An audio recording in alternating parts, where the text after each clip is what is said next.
Olá, alunos do CPM Genivo das Neves. Aqui é o professor Alisson Matutino de Souza, professor desta instituição. E eu espero que vocês estejam bem depois aí de um descanso de um mês de férias, né? Renovadas as energias para a gente recomeçar aí o terceiro bimestre, é, de forma que possamos estudar bastante esse terceiro bimestre, porque são temas aí que vão preparar vocês tanto para o cenário político, que é a intenção maior, e tanto para as questões dos vestibulares, do Enem, que são temáticas que geralmente caem muito nos vestibulares da vida e no Enem. Então, na aula de hoje, dessa primeira aula do terceiro bimestre, nós vamos dar início a um interessante filósofo chamado Hegel, como vocês podem ver aí. Ele é um dos filósofos que é um dos grandes representantes da filosofia alemã. Lembrando que se o século XVIII você tem toda uma construção do pensamento filosófico que acaba tendo como berço de produção basicamente a França e a Inglaterra, ali os filósofos franceses e ingleses, já no século XIX a base da filosofia acaba sendo, migrando para a Alemanha. Então ela passa a ser um polo da difusão do pensamento, é, que ficou conhecido principalmente como um dos grandes representantes aí, o Immanuel Kant, que a gente estudou em epistemologia ou no eixo teoria do conhecimento no segundo ano. Então você tem aí esses fortes representantes do idealismo alemão. Lembrando que além de Hegel e de Kant, resguardadas as diferenças de cada filósofo aí, nós temos além de Hegel e Kant, nós vamos ter Schelling e Fichte também, que são grandes, digamos, vertentes dessa linhagem de pensamento, no qual nós damos o nome de idealismo alemão. Lembrando que eu ainda vou explicar o que é idealismo e por que Hegel acaba, de certa forma, sendo um dos últimos filósofos, o último filósofo, basicamente, a pensar a filosofia como um sistema, né? Como um sistema assim completo. Então, o idealismo alemão tem esse foco, sobretudo em Hegel, de buscar um sistema que unifique todo o real. É, de certa forma, trabalha todas as principais temáticas da filosofia, aí, passando pela ética, pela política, pelo direito, pela própria teoria do conhecimento. Então, ele se pretende, se coloca como questão, como uma problemática filosófica, dar conta desse todo, né? Então, ele vai ser um dos últimos filósofos a trabalhar a questão do sistema. Então, vamos dar início, prosseguimento à aula, sobretudo agora tratando algumas partes da sua vida e de sua obra que também é importante para a nossa aula.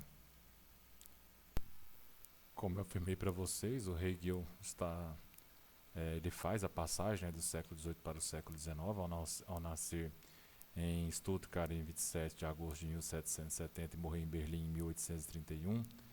Então aí, como eu bem falei para vocês, ele está dentro dessa vertente alemã, é, do, como um dos grandes representantes do idealismo. Então ele estuda filosofia e teologia em Tübingen, onde ele estreita interessantes relações com o Hölderlin, o poeta Hölderlin, e o filósofo Schelling, que é, digamos, um dos grandes representantes, como eu já disse, do idealismo alemão. E ele vai ser um dos filósofos mais influentes da história da filosofia sobre vários aspectos. Não no que tange aos resultados da sua filosofia, do que empreende o seu idealismo absoluto, o seu estudo, os resultados, mas sobretudo dos conceitos que, diante dessa construção filosófica da sua filosofia, vão ser, digamos, retomados e repensados, reestruturados por outros filósofos e filósofos renomados, como o, o Marx, que inicialmente era um jovem hegeliano de esquerda, na sua filosofia inicial, de filosofia da juventude. Você tem depois interessantes conceitos como a dialética, o próprio conceito de história, que é fortemente um conceito hegeliano, sendo retomado por Marx também. O conceito de dialética é retomado por Sartre, pela a escola de Frankfurt. Então você tem aí o Hegel, apesar de nascer no século XVIII, e lá dentro do século XIX deixa questões para o século XX que os filósofos vão se debruçar, vão retomar, vão criticar. Então vai ser assim, como um Kant, um grande divisor aí de águas da filosofia, digamos, dos grandes baluartes aí no que tange a esses conceitos que foram, de certa forma, retomados por Hegel, repensados, recriados, etc. Então, é, como eu já disse para vocês, ele pode ser incluído nesse rol do chamamos de idealismo, idealismo de vertente alemã. Lembrando que idealismo, Hegel não é o primeiro idealista, nós temos aí na história da filosofia o Platão, que é um dos primeiros idealistas, né, que vai pensar aí a questão do idealismo separado em dois mundos, né, o mundo inteligível e o mundo sensível. Nós temos Descartes também como um interessante filósofo que trabalha também esse lado do idealismo racional. Mas eu estou falando idealismo, o que é o idealismo alemão? Lembrando que o idealismo é esse sistema que busca unificar o real, né? É, dando aí, de certa forma, todo um arcabouço para esse real, tentando pensar a sua totalidade. Então, o Hegel, o idealismo de Hegel, ele parte muito da discussão, ele é herdeiro da discussão do idealismo kantiano, sobretudo o idealismo transcendental kantiano. E por que ele trava digamos, essa discussão com Kant? É, a teoria do Hegel, assim, digamos, na sua inteireza, ela é extremamente multifacetada. Em que sentido que eu estou dizendo que ela é multifacetada? Porque ele trabalha vários temas assim ao longo das suas obras. Por isso que a gente o chama de um dos grandes é, um dos grandes sistematizadores da filosofia.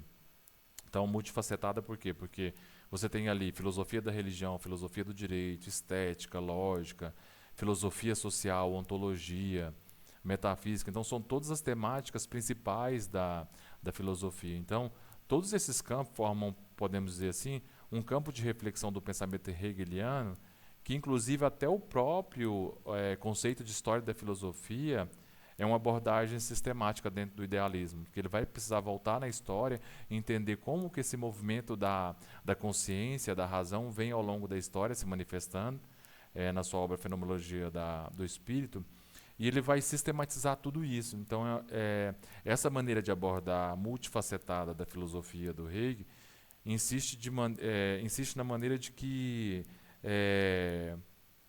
ele aparece, de certa forma, num cenário filosófico que é como se ele fosse responsável por toda uma instauração de um modelo crítico. E essa ideia desse modelo crítico tem como função maior, digamos assim, não a função a Lacan de estabelecer os limites das faculdades, mas uma função de criticar todo o sistema de forma que, para Hegel, essa noção da crítica como apontamento dos limites, em Kant, é uma crítica que Hegel não vai partir disso. Para Hegel, quando se fala que a filosofia tem uma função crítica, na verdade, ele quer compreender o gênero de como essa realidade aparece como uma abordagem diante de nós. Então você tem aí um jogo para Hegel muito grande entre o que é a gênese e o que é a realidade. Por isso que o conceito de história vai ser um dos conceitos mais bem trabalhados para o Hegel, porque ele vai precisar vai precisar buscar na história entender, para além do conceito transcendental do sujeito, como que é a gênese histórica daquele sentido do processo, da materialidade, e daí pensar qual que é a legitimidade para dizer que isso é, digamos, digamos, a experiência do espírito que se faz na história.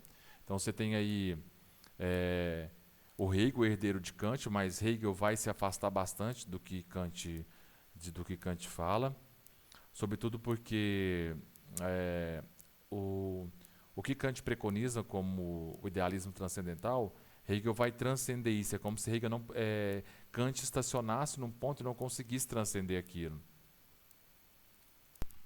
Então, só para fechar essa janela que eu abri, e entendermos o que de fato o que é o idealismo, assim, não em Hegel, mas entender o que é o idealismo em si. Então, retomando essa ideia, então a doutrina idealista é aquela doutrina que concebe a noção de que o sujeito, na relação de conhecimento, tem um papel mais determinante, mais preponderante, muito mais importante do que o objeto durante esse processo.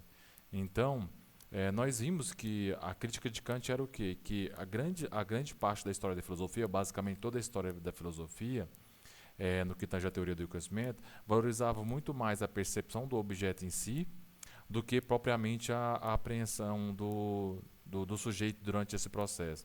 Então, o que o idealismo faz? Ele inverte os polos, sobretudo o idealismo alemão, porque ele vai valorizar muito mais o sujeito como esse fator determinante do que o objeto. Então, nós temos aí grandes filósofos dessa área do idealismo. Lembrando que Platão é o primeiro, né, o principal idealista da antiguidade.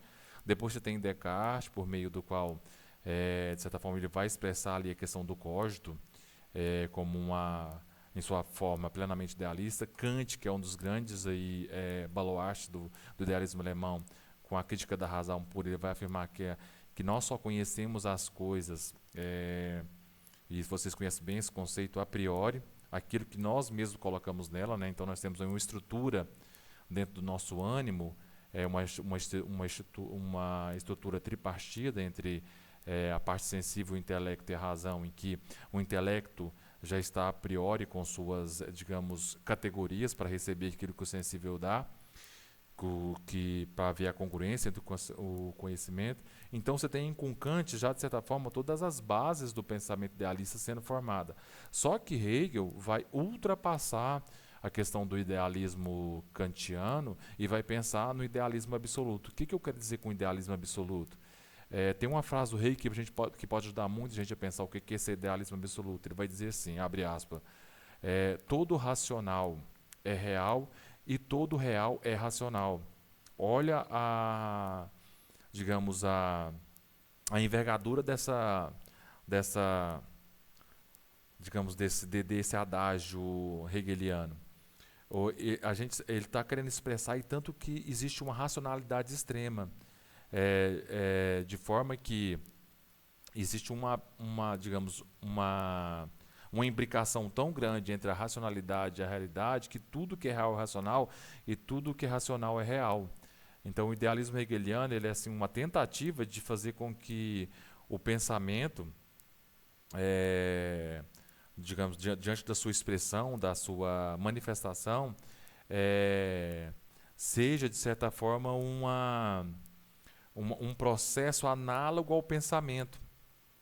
Digamos, a toda a realidade, quando ele diz que o real é racional, ele quer dizer que a realidade possui uma racionalidade no qual ela se identifica com ela e essa identificação, digamos que ela vai romper com aquela distinção kantiana entre sujeito e objeto, porque se nós formos pegar ali a crítica da razão pura, nós temos um impasse filosófico muito grande, que o Hegel vai ter que se ater diante desse impasse filosófico. Que impasse que é esse? Esse impasse filosófico, como ele vem do iluminismo de Kant, que Kant é um dos grandes iluministas do alemão, um grande pensador iluminista do século XVIII, Kant vai fazer o quê? Lembrando um pouco agora a teoria de Kant. Que você tem de um lado a consciência, esse ânimo que eu disse para vocês, tripartido, e de outro você tem o objeto. E o objeto não tem nada a ver com digamos, com a consciência. Você tem uma cisão aí, um eu rachado. Então o objeto se apresenta só na sua aparência. A gente não conhece o objeto em si. Então é como o objeto se apresenta para a consciência. Então você não tem acesso à coisa em si para Kant. O sujeito aí, na verdade, ele apreende o fenômeno, né, não a coisa em si. Então você tem aí um impasse filosófico, então você tem uma cisão. Então, nesse déficit que a filosofia de Kant deixa para Hegel, é como se em Kant a gente não conseguisse nunca alcançar esse absoluto. É impossível alcançar esse absoluto do outro lado, esse absoluto que é o mundo, que é as coisas em si. Então, você tem aí só o fenômeno que se apresenta para nós. Então, você tem uma filosofia, digamos assim, podemos usar uma analogia, uma filosofia falhada na visão de Hegel. Falhada em que se dá uma filosofia inacabada. É como se Kant chegasse ao momento e terminasse com a filosofia. Pronto, a filosofia acabou, nós chegamos ao seu final, digamos, à sua meta. Agora, se a filosofia acabou, sua tarefa acabou, ela chega ao seu final, se ele demonstra que é impossível alcançar absoluto, é como se a tarefa da filosofia agora só fosse recordar aquilo que até onde o Kant estreitou ali, digamos, a sua filosofia. Então Hegel tem uma grande tarefa e uma grande pretensão diante desse impasse filosófico kantiano. Sobretudo quando Kant coloca na crítica da razão pura esses limites do conhecimento.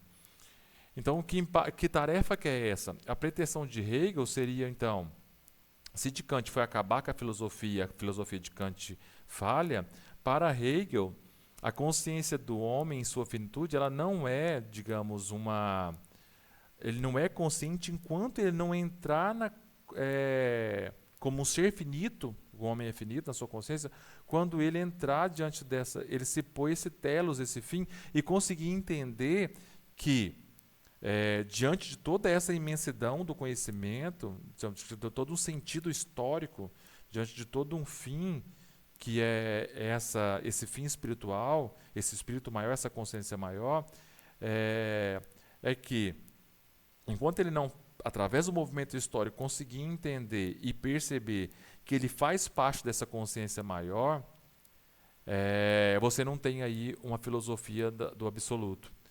Então, o que é esse idealismo absoluto hegeliano?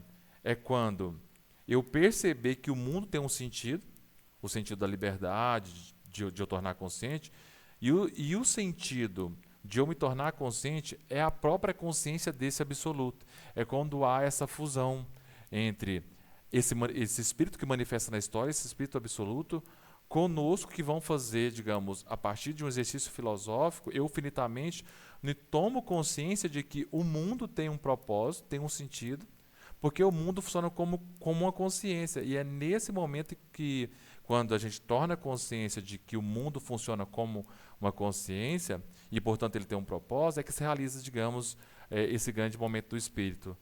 Então é nessa hora que você tem um absoluto, porque o absoluto é esse todo. Então o que Hegel faz? Ele faz uma reconciliação daquela cisão kantiana entre eu e o objeto.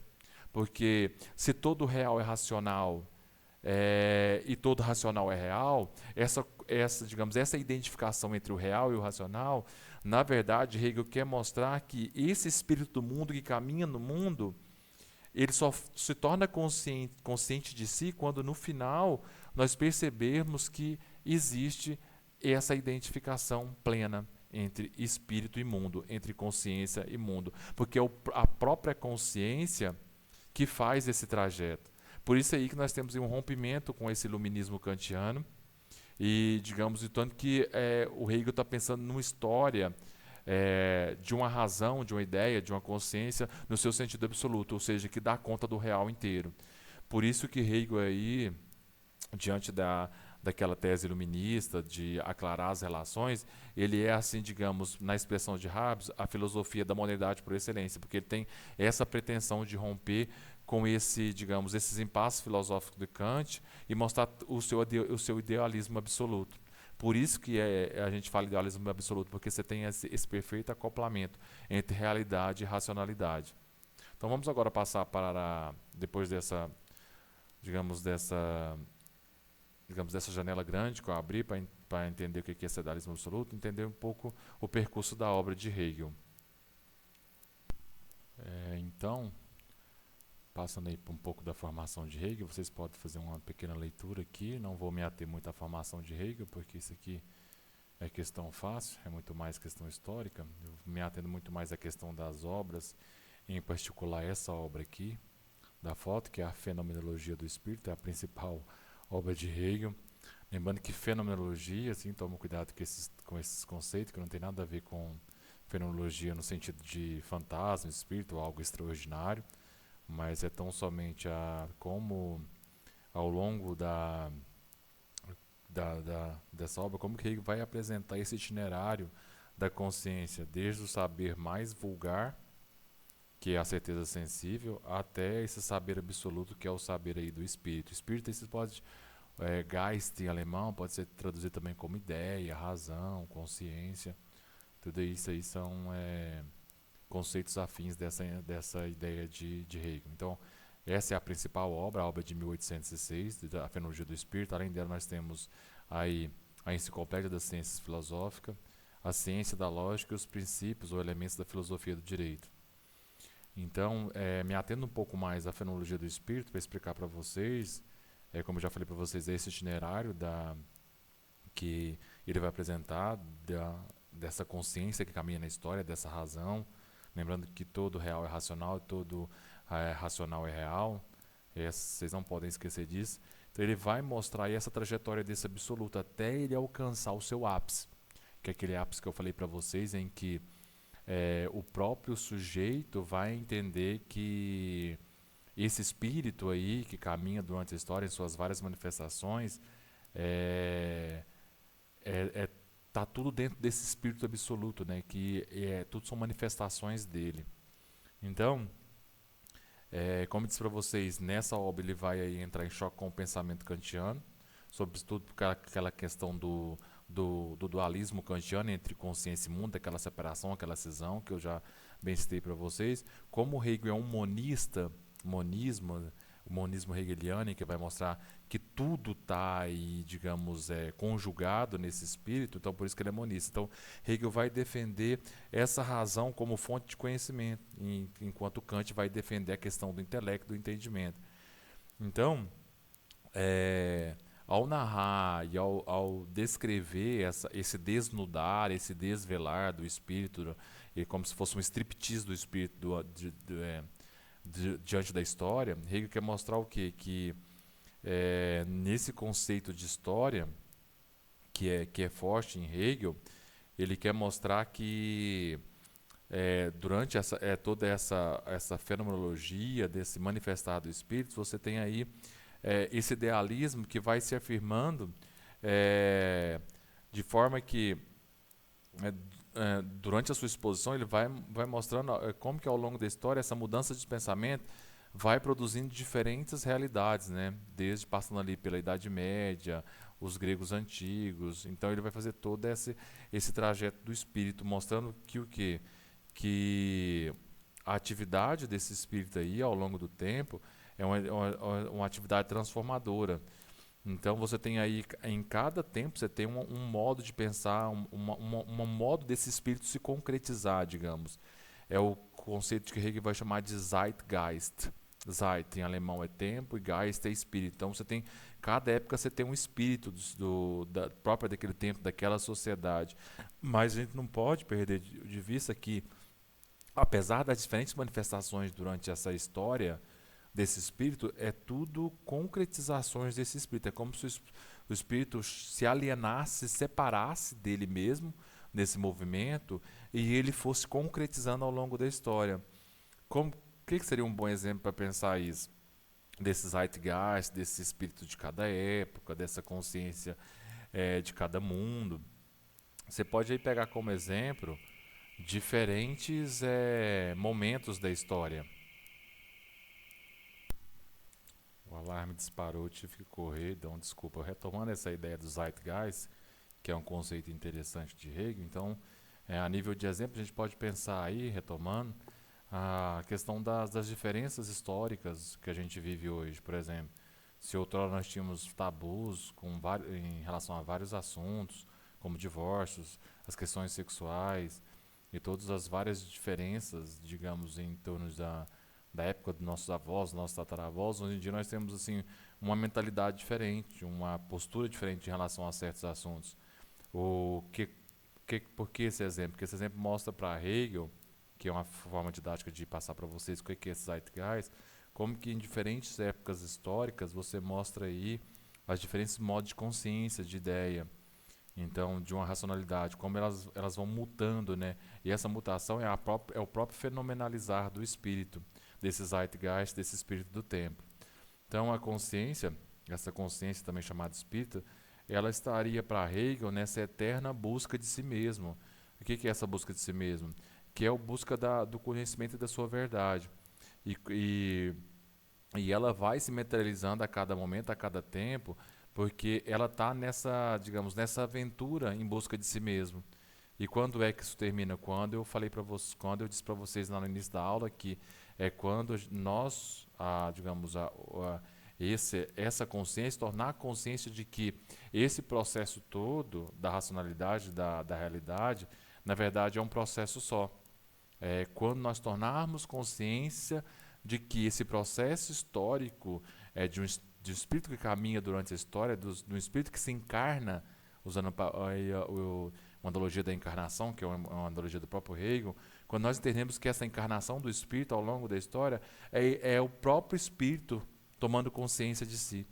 Por isso que é uma fenomenologia do espírito a sua obra. Vamos agora a alguns fundamentos principais do pensamento hegeliano, para entendermos melhor alguns conceitos. É mais introdutório, mas vai dar para dar uma interessante explanação acerca deles. Nos atendo agora nos pontos básicos digamos, da filosofia do Hegel e do seu idealismo absoluto. É um mapa muito amplo, muito completo, né? Como eu disse para vocês, é uma filosofia multifacetada que trabalha várias dimensões da riqueza filosófica.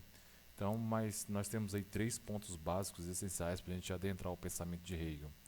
O primeiro que eu já disse para você, que trazemos para vocês, é que a realidade enquanto tal é espírito infinito, onde por espírito aqui, Geist, consciência, razão, ele vai se diferenciar e superar todos os seus antecessores, tanto Fichte como Schelling, Kant.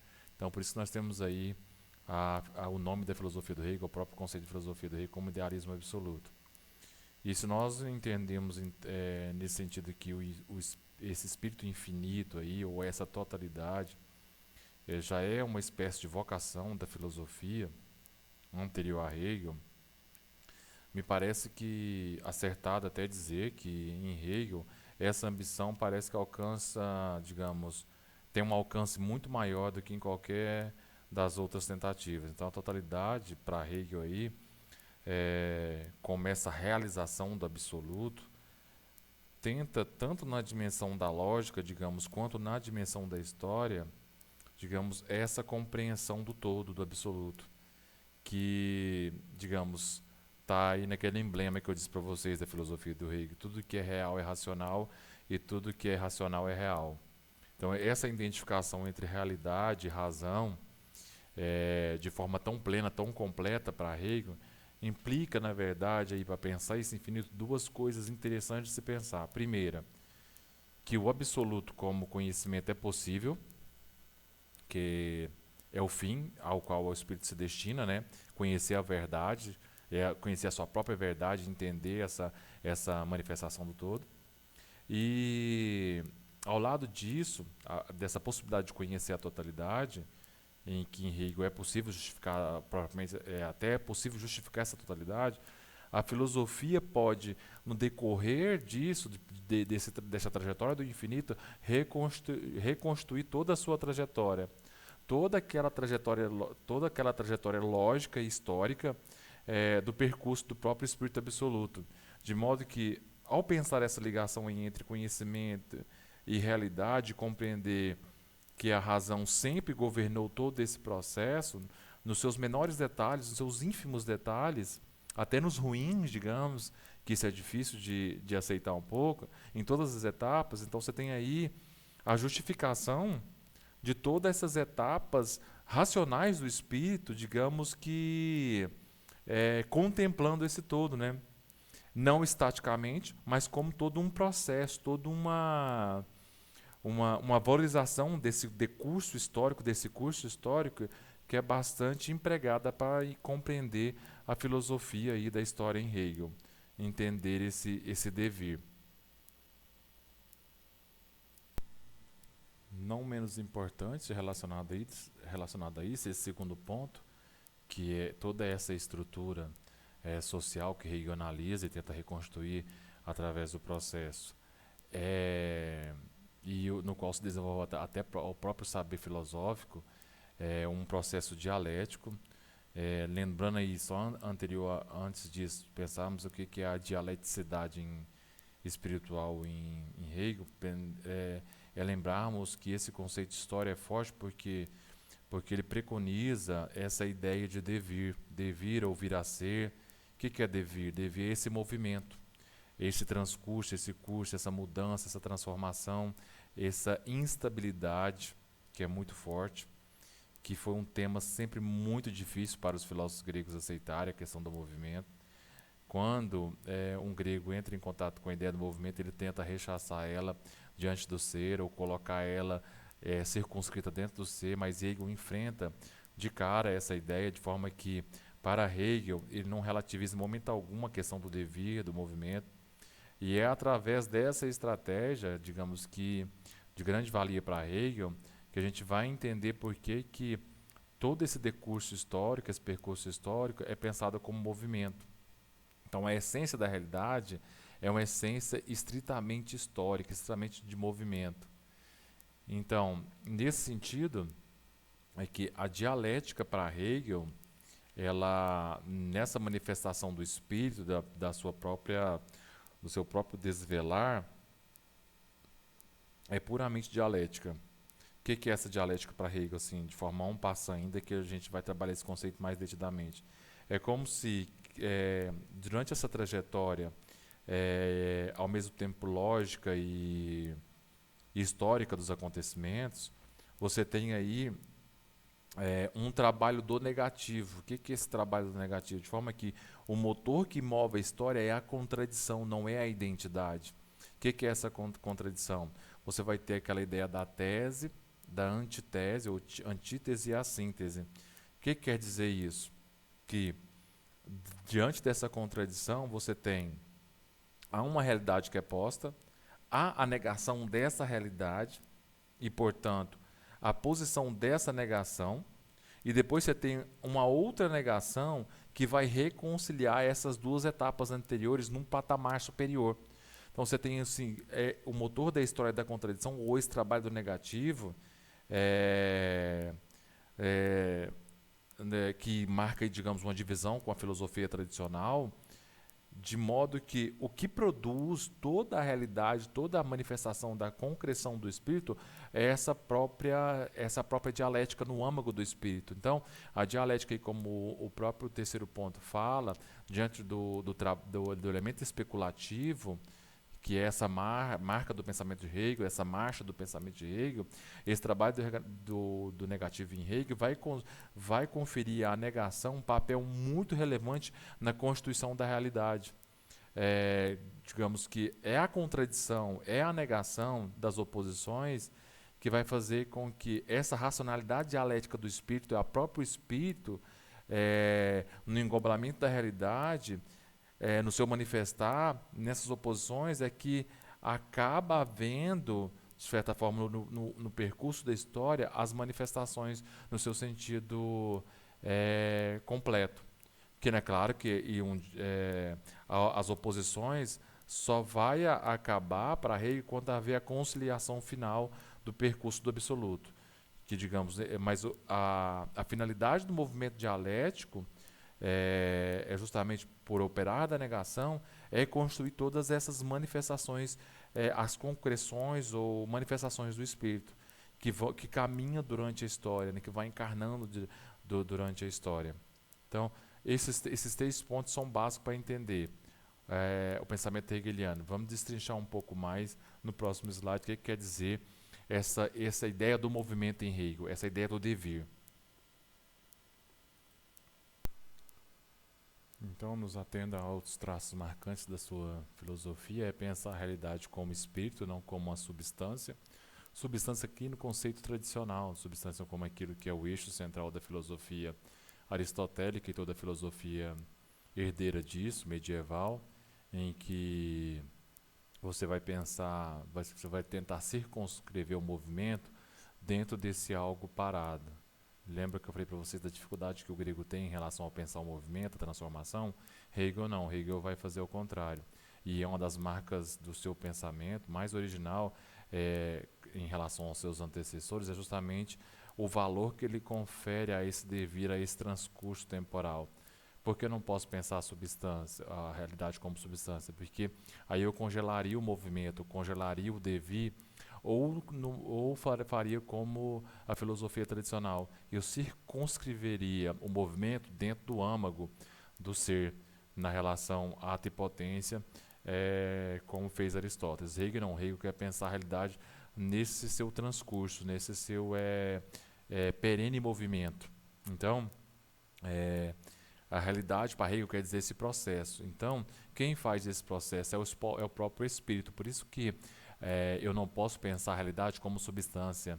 Eu posso pensar a realidade em Hegel como um espírito, como um sujeito, um pensamento que vai se, digamos, no transcurso da história se encarnando, porque a substância é esse automovimento dela mesma, em que ao, digamos, encarnar ou alienar-se dela mesma, ela vai, digamos, ter as suas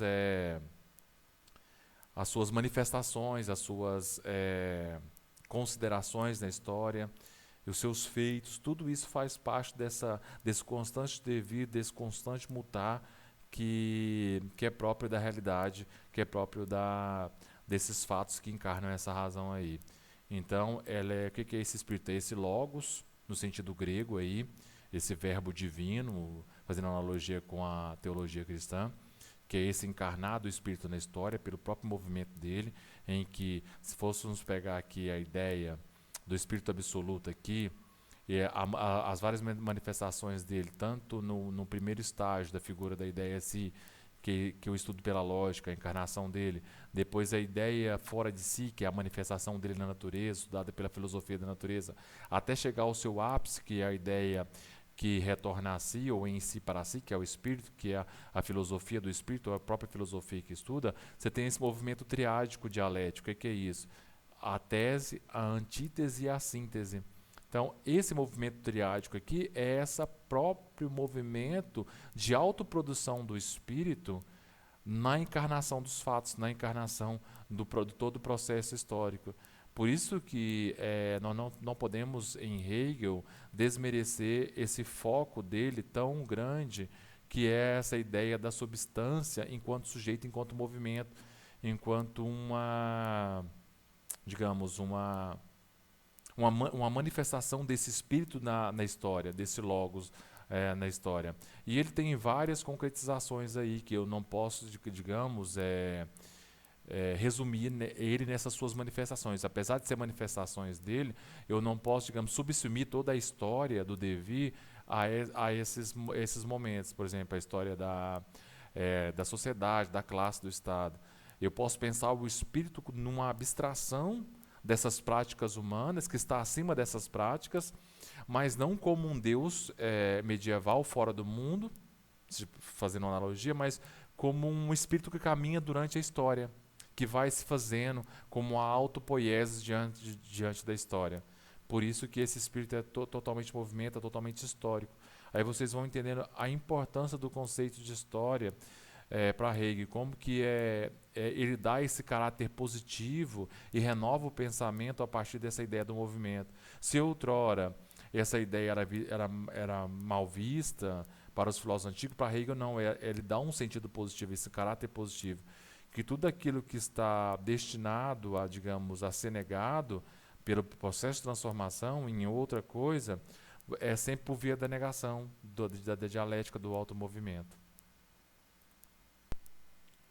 E é interessante percebermos que esse devir, essa autopoiese, esse autogerar do espírito, que a cada determinação, a cada determinação sua, quando ele se nega a si mesmo, como o texto mesmo coloca aí, a partir de um adágio do Spinoza, toda determinação é uma negação, hominis determinatio est negatio,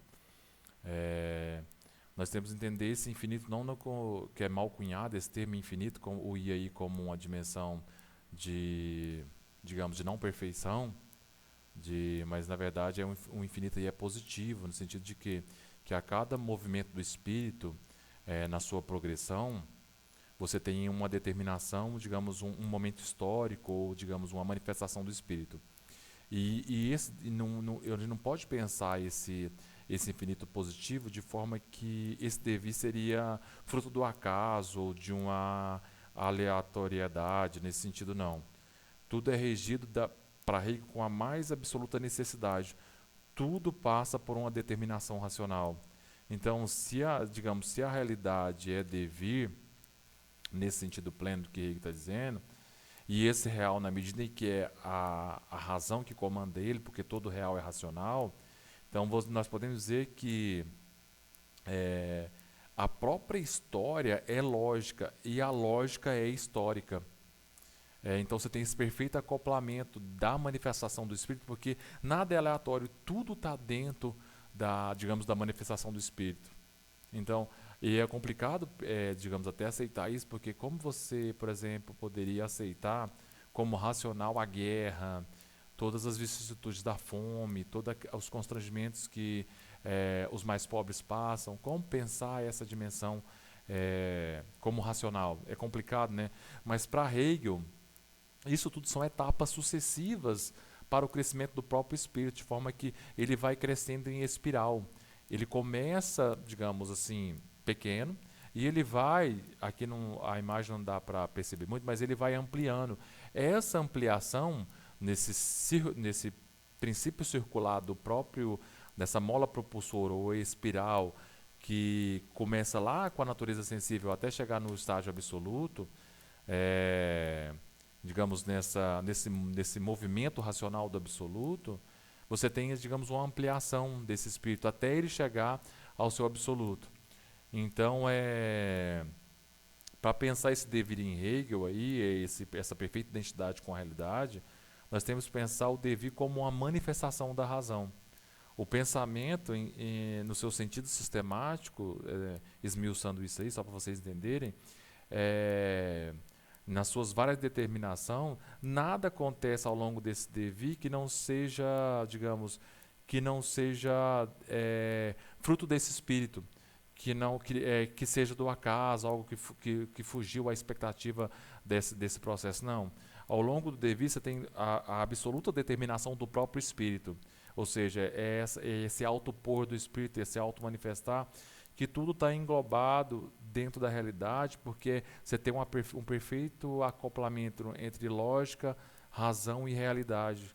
Por isso que aquela frase que eu falei no início da aula, tudo que é real é racional e tudo que é racional é real, resume bem essa identidade entre racionalidade e realidade.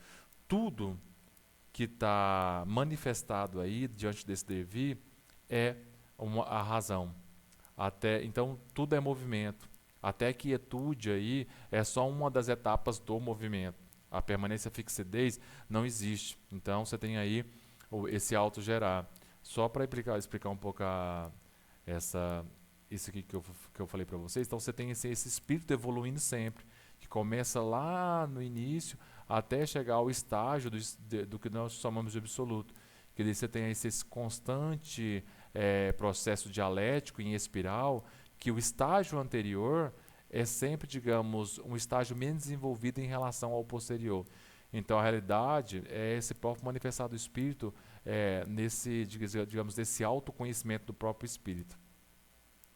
E para finalizar, no último slide, nós vamos trabalhar um pouco essa questão do espírito como um processo que se autocria em sentido global.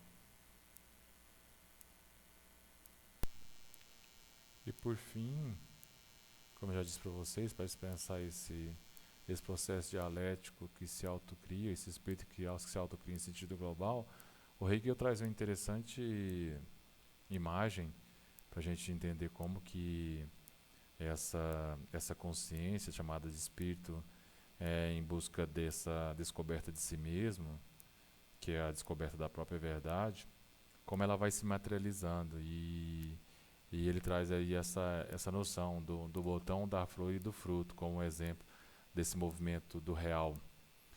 Digamos, como esse movimento do real é estritamente dialético, né? Porque se é o espírito aí, digamos, se desvelando na história, na realidade, e essa realidade é racional, e, e você tem essa perfeita identificação entre racionalidade e realidade, é interessante pensarmos aí como que esse movimento do vir a ser, da transformação, para Hegel, está encarnado aí na realidade.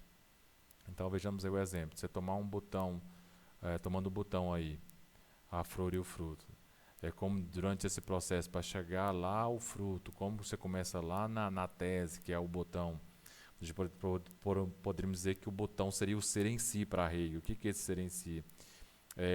Se tomarmos aí como exemplo a relação ato e potência Aristóteles, você tem esse ser em si como a tese, ou seja, a potência, aquilo que durante a transformação do trabalho do negativo ele vai se negar como botão para nascer a flor, que é o segundo momento, o ser para outro, o ser outro, ou ser para outro. Ele tem que ser, digamos, na sua determinação de botão se negar, e ao se negar, ele se transforma em flor. Aí você tem um segundo momento, que é o ser para outro, que seria aí, digamos, esse ser fora de si, ou ser outro, que é a mesma coisa, que é o momento da flor. Você tem aí um desdobramento de algo distinto daquilo que era o botão, a flor, que seria aí a manifestação do ato daquilo que estava em potência. Mas para haver essa passagem, você tem que se negar. Então, olha o trabalho do negativo, como que você, ao determinar, ao você, digamos, você negar, você determina algo diferente. Então, no processo de florescimento até chegar, digamos, ao fruto,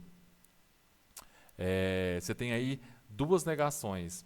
Então, o terceiro momento, que é o ser para si, o, digamos, o todo, ou o fruto, que implica o trabalho da negativa, a negação da negação, você tem a síntese, e surge aí o fruto, digamos. Então, você tem aí a negação, ou, digamos, a síntese dos dois momentos anteriores. E esse é o próprio movimento dialético na sua sucessão para Hegel. Então, superada uma etapa, você tem uma etapa posterior. E essa etapa que foi superada, em relação à anterior, ela, digamos, simboliza para Hegel uma progressão. O que é essa progressão? É o próprio espírito para Hegel, nos seus estágios sucessivos, em que, ao negar-se como uma realidade anterior àquela, você causa, de certo, digamos, esse avanço, esse movimento em espiral da dialética hegeliana. E essas etapas sucessivas é essencial para chegar a esse momento de superação, digamos. A esse momento em que, superado o estágio anterior, você chega digamos, a esse auge. E assim é a história para Hegel. O tempo todo é esse espírito absoluto se manifestando através das várias manifestações aí, das várias determinações. Quando ele nega a si mesmo, ele cria a instituição social, a política, cria o Estado, quer dizer, cria a família, a arte, a religião, até chegar no seu ápice, que seria o Estado, que é o estágio assim, superior de todos. Ou seja, é ali que você tem, através das sucessivas manifestações do espírito, o seu auge. Então, aí é toda a manifestação do Zeitgeist, do espírito de época. Você tem um espírito próprio da China, um espírito próprio da Índia, do Egito, do Israel, de Roma, da Grécia, da Alemanha. Então, cada um desses povos, desses Zeitgeist, o espírito tentando se imprimir culturalmente. Então, num progresso contínuo. Por isso que, digamos, é esse trabalho do absoluto em Hegel o tempo inteiro. É esse autopor do espírito, de forma que ele vai se fenomenalizando, esse espírito. Eu espero que vocês tenham entendido esses primeiros referenciais conceituais de Hegel, que é bastante complexo, mas eu ainda vou voltar em vários conceitos para a gente ir deglutindo aos poucos, porque Hegel é um dos filósofos mais densos da história da filosofia. Até a próxima aula, tenham bons estudos aí. Obrigadão.